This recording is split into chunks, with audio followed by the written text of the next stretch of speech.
Wayne, why can't I hear sound?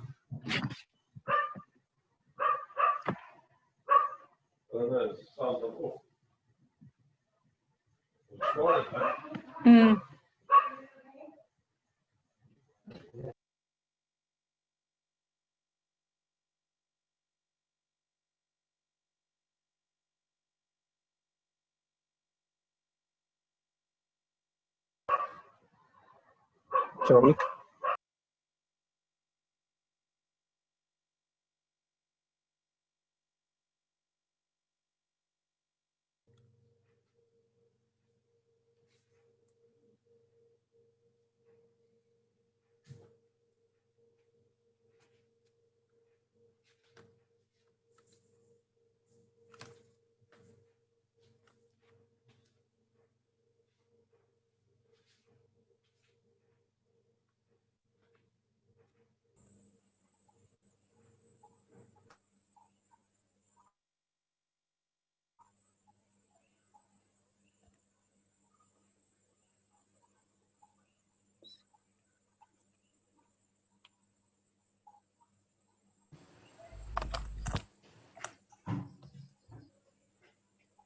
Oh my goodness.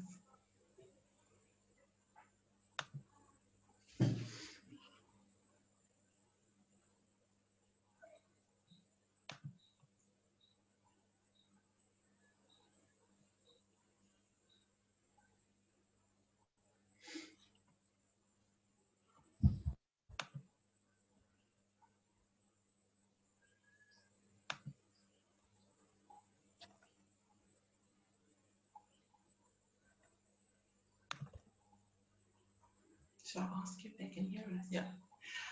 We're having a problem with the sound. Can you just quickly wave to me if you can hear me? Trinette, can you hear me? Hi, Kim. Can you hear me, guys? Okay, yeah. There we go. Okay, all right, sure. All right. Guys, the Zoom's going to be 40 minutes, so I'm really wanting to try and stick to that time. So if you don't mind, could you please just keep yourselves muted? And also, if you're wanting to concentrate and not be distracted by all the pictures of people, you can click on your speaker view. Yeah, so that could be helpful. It's in the top right-hand corner if you're struggling to find it. Yeah, so Amy's my helper, and I just want to say thank you for everything that she's done. Yeah, guys, if I was you, I would probably be hoping that I would be able to share with you or give you a magic wand or a vitamin tablet that you can just give to your children, or a wand to wave over them, and all the conflict disappears. But guys, unfortunately, that's not something I can do tonight. I'm going to be sharing some ideas that I think at the end of the day is actually going to be quite a lot of hard work for you. But I really trust that it's going to help produce a lot of fruit. You know, I just also wanted to honor you guys with your time. We know that our children spell love T-I-M-E, and so I just want to say thank you for joining in, and I just want you to know that our hearts are with you during this difficult time. And so thanks for joining in tonight.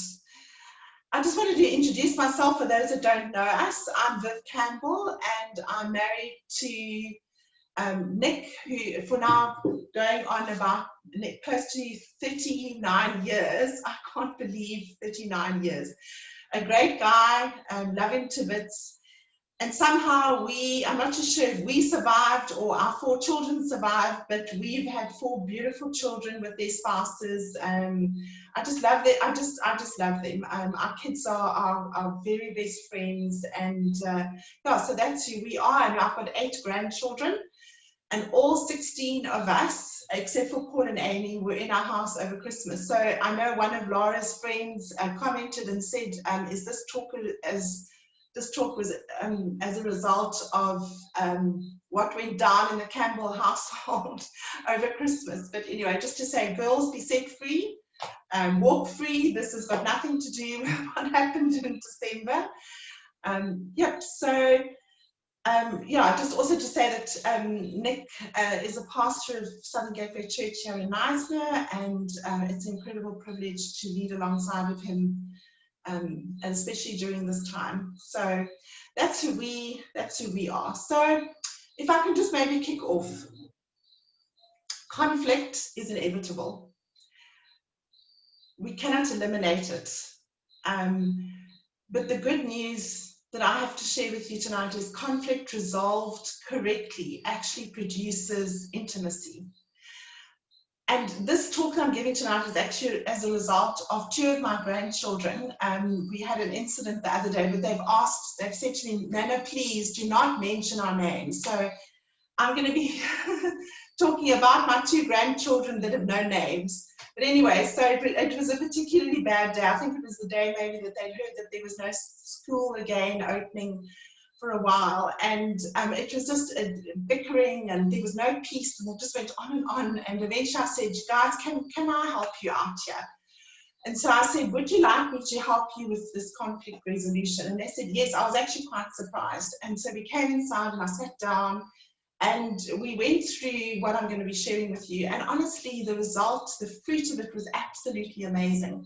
And then I was sharing it, maybe chatting to Amy, chatting to some of you, and there seemed to be like a request coming from people saying, oh, please won't you share those tools with us? So hence this talk.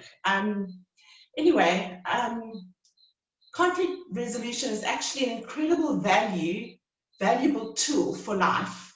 In fact, when we do marriage prep, often Nick and I wish that we could actually say to the couple, you're not allowed to get married unless you're actually able to resolve conflict. And so that's how important it is. It's an incredible life tool that you can teach them. And really, you and I are influenced by how we resolve conflict, by how we were taught it. And some of us weren't taught it. And so a lot of us have become rhinos or hedgehogs. And so, yeah, I'm wanting to encourage you as parents, you are actually the best influences in your children's life. I really don't believe in just letting our children just fight it out for themselves. I think we would agree that when our children are born, they're not born with a skill set. Conflict resolution is a learned behavior, and I'm sure we would all agree that we're wanting to set our kids up for victory for their life ahead. So also just something to throw out there was that an important thing I think would be to manage your expectations versus your reality. So to understand that there's nothing like perfection. In fact, I remember when we used to live in Mafeking, we would often go and visit a family that there was absolute chaos in the house, and we would often drive away and look at one another and go, oh my goodness, at least we're not that bad. And so yes, don't compare yourself to other families, but by all means glean from them and learn from them. So before we go into anything to do with conflict, just something that you might just want to tick a few boxes, and that is to consider if your children there's been a lot of conflict, and maybe just consider things like maybe they're tired, perhaps their diet, they've been to a birthday party and they're just full of sugar. You find that they could be bored, they could be the fact that they're starting a new school, or maybe school didn't start and there's stress, and they could be feeling sick, or perhaps they're even needing some of your attention. I've noticed often being on electronic devices for too long can also, there seems to be conflict amongst the siblings. But in the back of my mind as I say this, I just want to add that there are actually no excuses for bad behavior. So our children still need to take ownership of bad behavior. They need to be held accountable, and there need to be consequences for bad behavior. But just just consider those things when you are looking at trying to resolve conflict. And another thing I would say would be that we need to, if you're going to be doing conflict resolution with your children, try and do it privately where other people are not, so that they're not embarrassed by that. In fact, any discipline or any interaction with your children in that area would probably be more helpful to have to do it privately with them. So a question that I'm often asked is, so when do you step in? So I just find that there's a thing called traffic lights guideline, So there's conflict now. You're kind of having to think to yourself, now when do I step in? So the green light would be there's normal bickering, and there's maybe minor name calling. And as a parent, perhaps it would be wise not to step in immediately and maybe stay out of it, but just to listen. We pick up a lot from listening. And then, just sometimes it just means that you actually step into their midst and you maybe give a look, and the conflict is able to be resolved, or it's not such a big deal. Then we go on to the orange light. So that's kind of borderline. There's raised volume. There's maybe minor name calling, and there might even be sort of like a slight physical contact where they're pushing, and there's potential danger. So as a parent, I would suggest there that before you do anything, just first check, is this a play? Are they playing, or is this actually for real? And if it's for real, then you need to stop the interaction. And we're going to be discussing how you set your family's team rules, but you would then remind them, remember, you've set the Campbell team rules, and then you begin to do a conflict resolution with them. But then we would go into the red danger zone, and that's when the parent has to step in immediately and stop the interaction.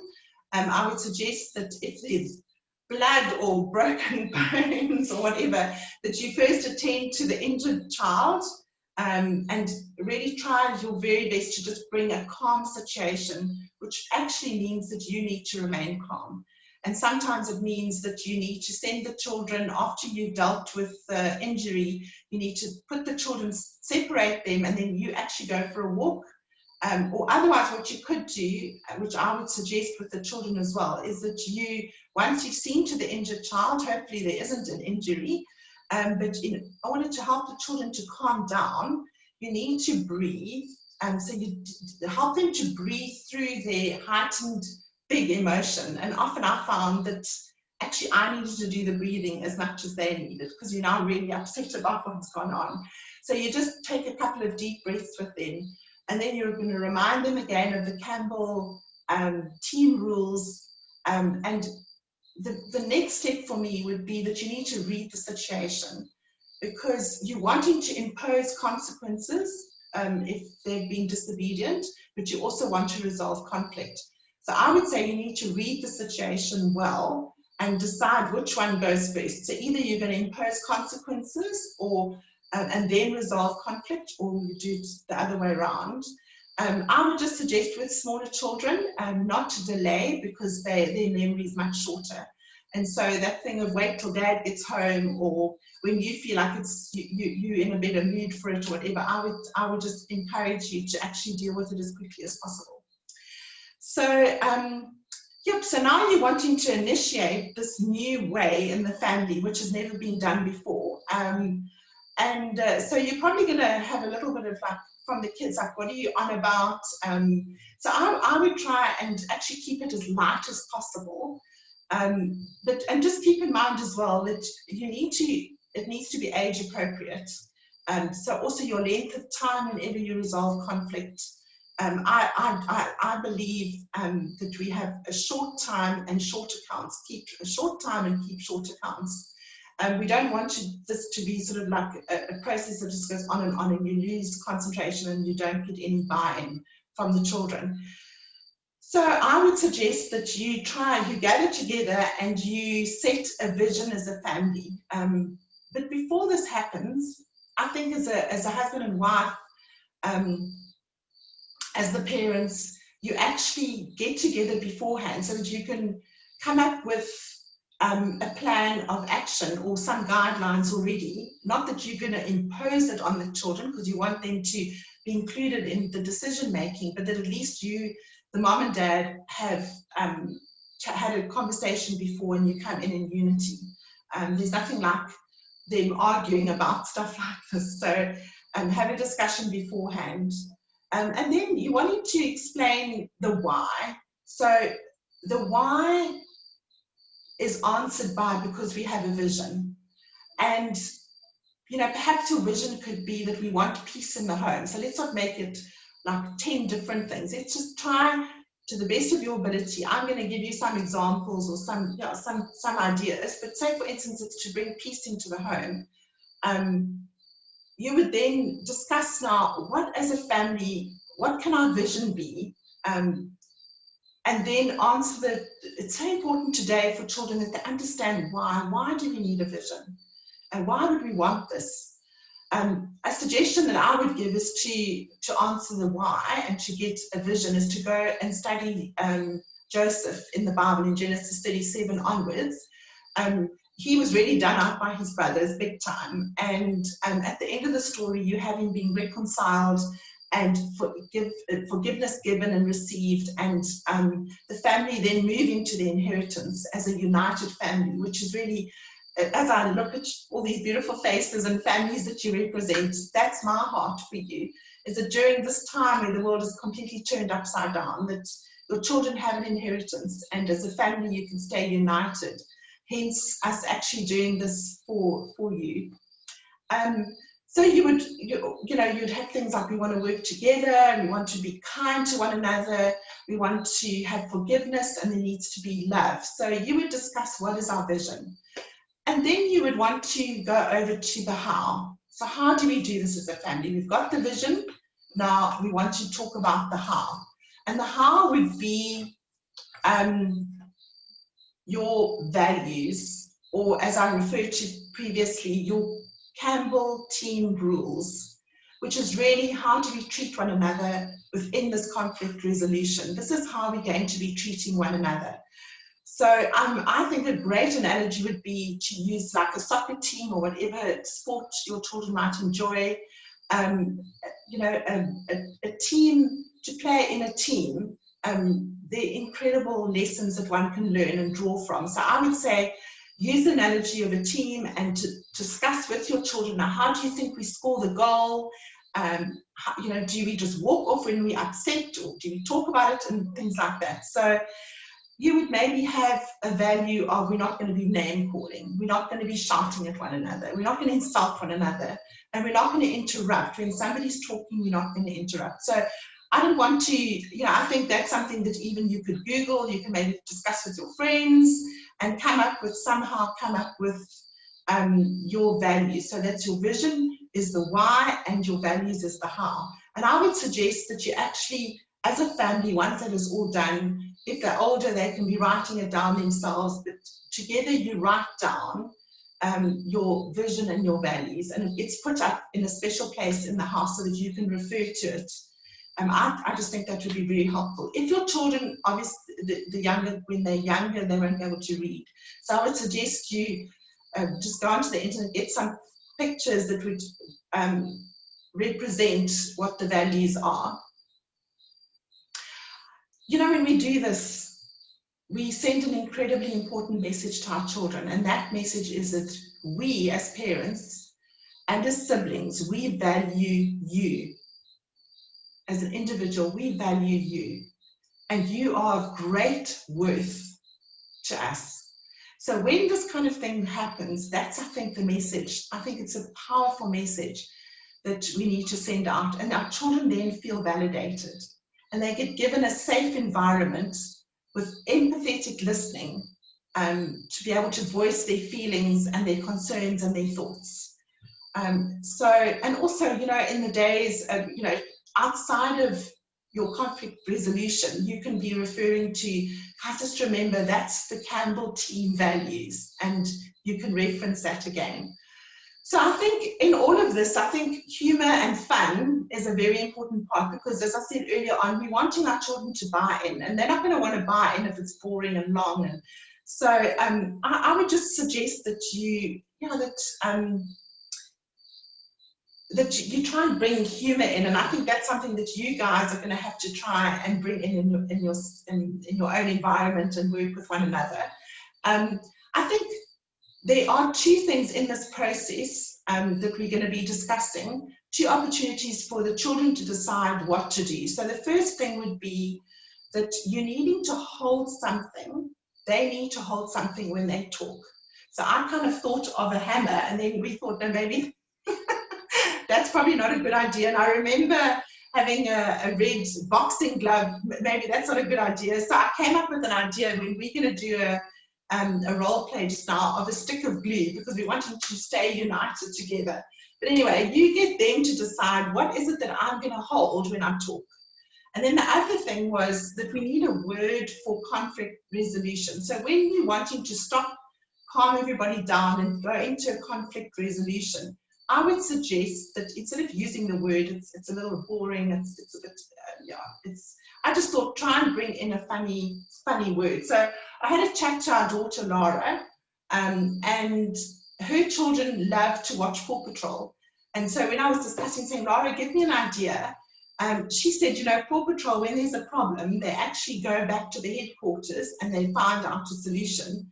And so she said, well, Mom, what about calling it the Bestel headquarters? So that's their surname, Bestel. So that is a brilliant idea. So you can come up with the family comes together, and you can come up with, what are we going to call this? So Lara will be saying, we are going to the Bestel headquarters, and then they know that they are now going to go into conflict resolution. So I hope that's helpful to you guys, just trying to help bring a little bit of humor and allow the children to color things in so that they can own it. So now when we're wanting to go into the conflict resolution itself, as parents, you're going to have to mediate this. And I would imagine it's going to happen for quite a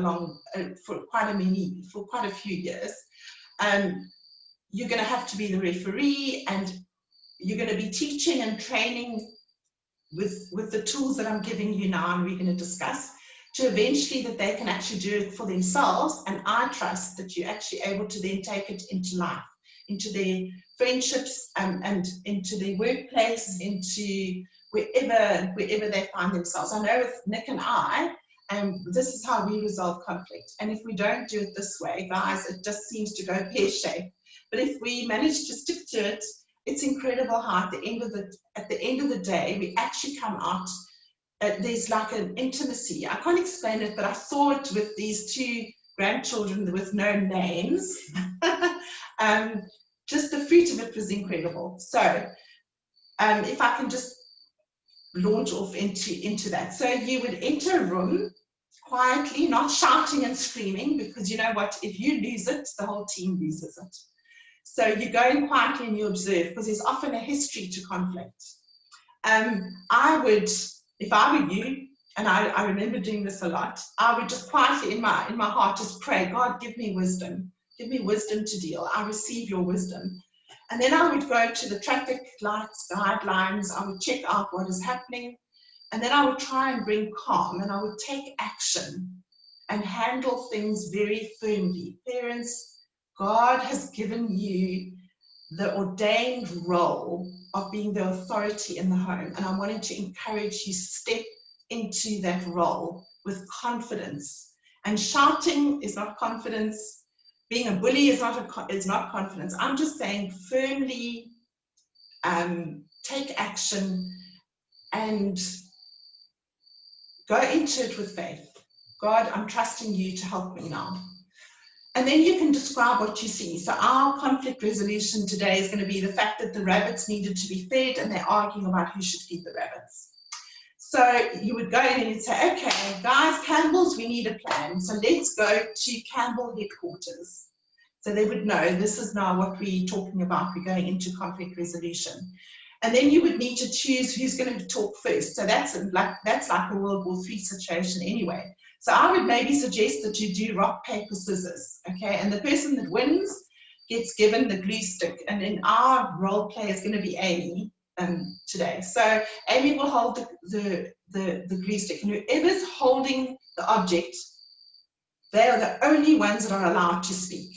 And then I, as a parent, I would say to Amy, name the problem and how it makes you feel. Before I go on, I actually meant to say to you, sorry guys, I actually meant to say to you, I'm going to be sending you notes, a summary of this. So if you're trying to madly take notes, just relax. I will send the summary of this. Yeah, you don't, and if you want to use it or not, it's up to you. Anyway, so let's go back. Amy's got Amy's holding the glue stick. And I say to Amy, I want you to name the problem and how it makes you feel. So while Amy's doing that, as a parent, we are effectively listening. So you are engaging with them, empathetic listening. So it's yes, you know, and so you're actually showing that you're listening. A very, very important point. And so you're creating an environment where Amy can speak her heart out, okay? And then once she's finished explaining what the problem is and how she feels, you then ask the other person, which is going to be Paul, to repeat what Amy said. And so he would do that. And then when he's done that, he needs to say to her, Amy, is that correct? And Amy says, no, you got that right, but not this part. And then he needs to repeat that again. And then when Amy's happy, he then says, okay, is there anything else you want to say? So now I just wanted to quickly say that when I was doing this with my two no-name grandchildren, the one child had one thing that squabbled the whole afternoon, but he comes up with one thing. And so it was quite interesting. The other one had like 6 things. Well, by the time it got to the 6th problem or issue, I was like, okay, hang on, that's too much. And the other one was getting completely confused. He couldn't even remember what the first thing was to even try and repeat anything. So try and keep it short. Try and help them mediate so that they can try and give the essence of what went down. So now Amy's shared, Paul's repeated, Amy's happy with what he said, and now as a mediator you say to Paul, you need to say what you're sorry about. He needs to name it. I'm sorry because I did this, and please, Amy, will you forgive me? And then Amy needs to give forgiveness, and then you swap over, and then Paul has a turn, and you do the same thing. And then when that's all finished and forgiveness is given and received, if there's a solution that needs to be found, you need to decide together, let's now try and find a solution to the problem. So I would say, for instance, with the rabbits, maybe an idea would be to put up a schedule, or otherwise the one feeds 3 days and the other one 3 days, and the rabbit has a fast on the one day. Or the mom feeds it at the end. We always feed the rabbits anyway. But so you get you understand what I'm trying to say. You come up with a solution with them. Hopefully, the older they get, the more they're able to find their own solution. But if that doesn't work in the next couple of days, then you're obviously going to go back and revisit that. And then at the end of everything, I would strongly suggest that you pray for them. They can maybe even pray for one another, but that you just have a short prayer, not a whole half-an-hour prayer meeting, just a very short prayer, giving them into God's hands, or however you feel to share the time. So now we're actually going to do a role play. Yeah. And so we are now waiting for Paul. Yeah, we'll be in now. Okay. So we've got, they've got a script and they're going to be role playing. So what's actually happened here is that the rabbits needed to be fed every day, and now there's been an argument as to whose turn it is. So here's Paul. Thank you. Thanks, guys. I really appreciate it.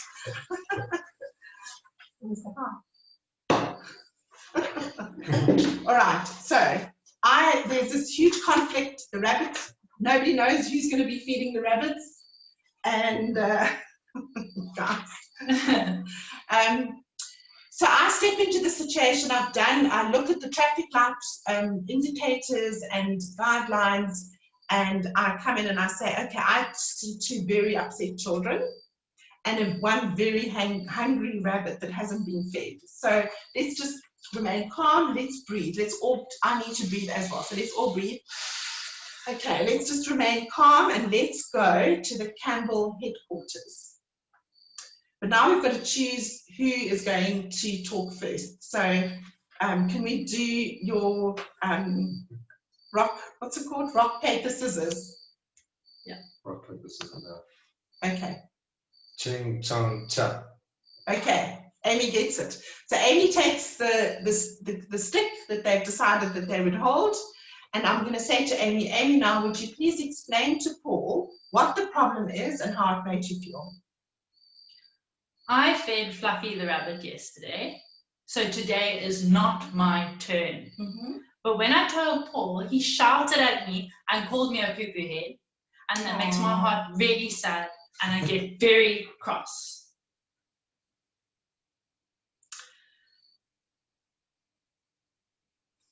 Okay.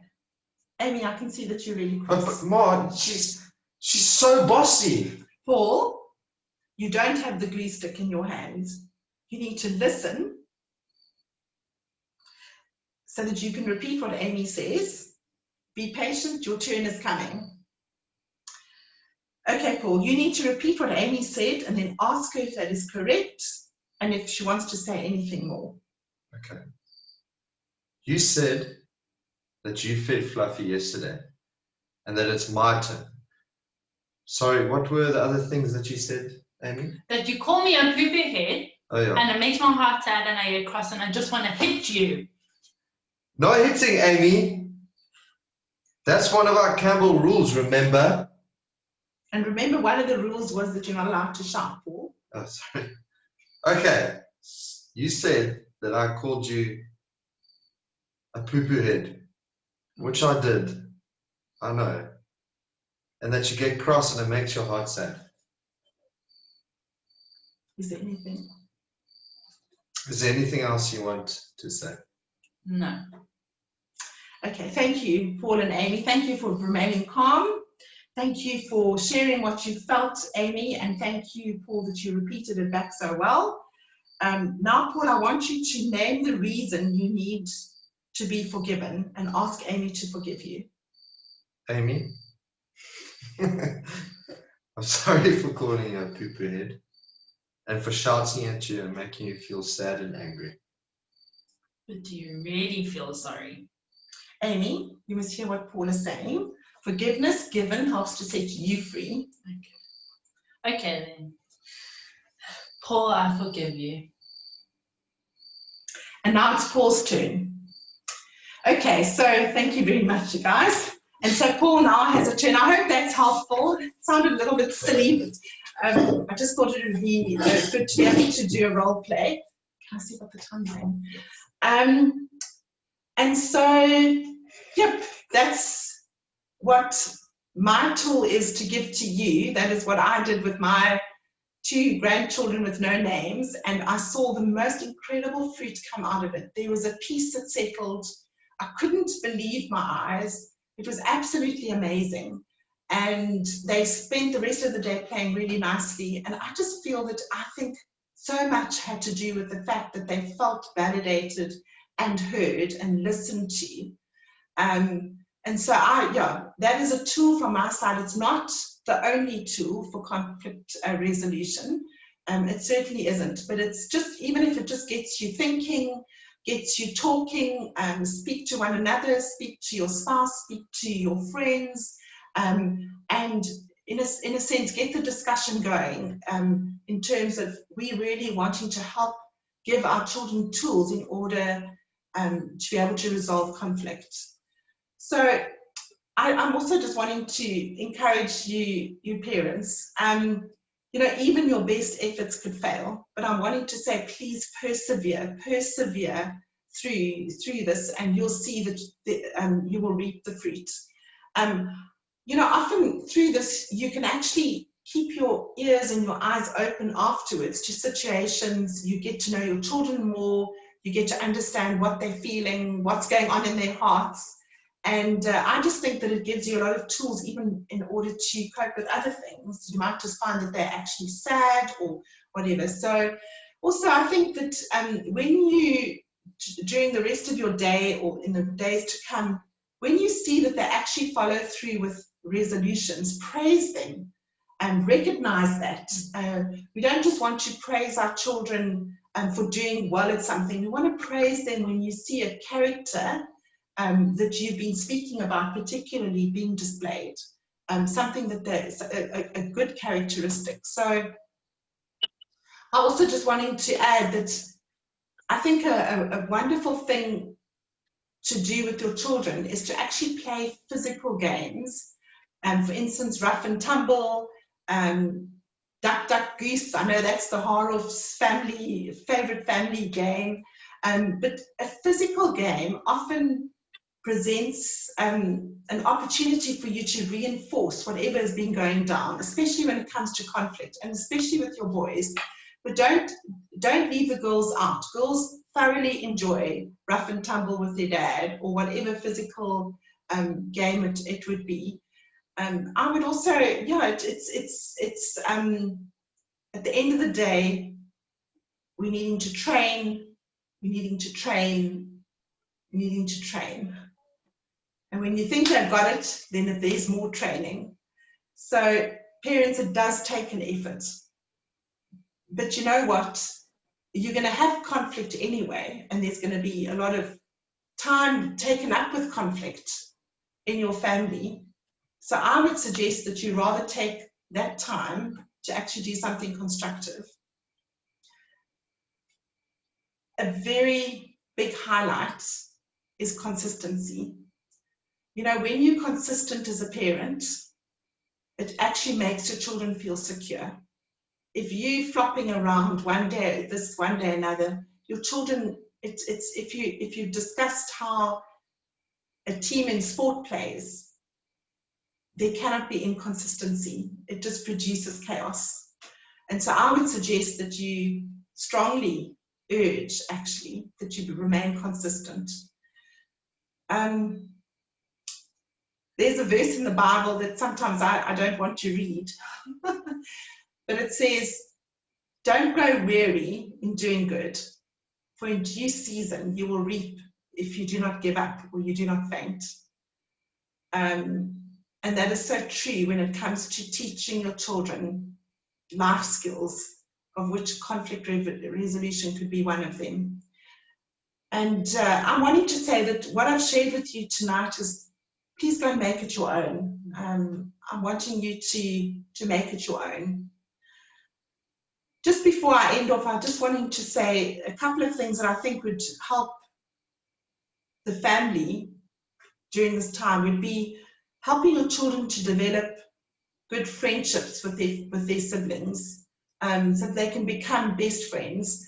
I'm always saddened when I see people go to the grave not having resolved family issues, and it always just saddens my heart. I know that we can try the best that we can, but let's try and prevent that from happening as parents.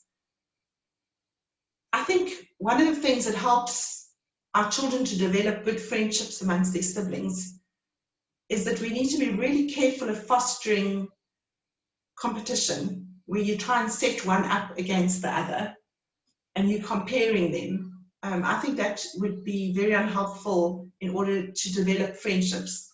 How about helping them to think of ideas of how do we serve one another? Maybe one child can quickly make another one's bed, or they can make a cup of tea, or they just ideas of, get them to come up with ideas.